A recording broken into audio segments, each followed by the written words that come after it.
মুসলমানদের দায়িত্ব, সে দায়িত্বটা কি?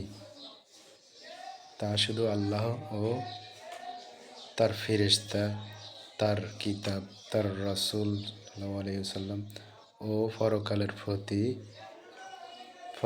প্রতি আপনাদের ঈমান আনা নয়, অথবা তা শুধু আপনাদের নামাজ পড়া, রোজা রাখা, যাকাত দেওয়া এবং হজ করা এ ব্যাপারেও নয়, কিংবা তা বিবাহ, তালাক, উত্তরাধিকার ইত্যাদি বিষয়ে কিছুটা ইসলামী বিধান মেনে নেওয়া নয়, বরং এই সবের ঊর্ধ্বে এক বিরাট দায়িত্ব আপনাদের উপর ন্যস্ত হয়েছে।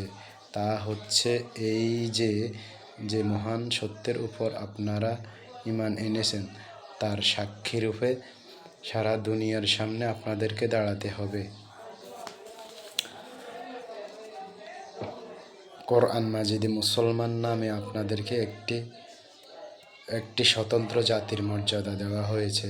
এর একমাত্র উদ্দেশ্য হচ্ছে এই যে আপনারা সমস্ত মানুষের সামনে পুরোপুরি সত্যের সাক্ষী হয়ে দাঁড়াবেন।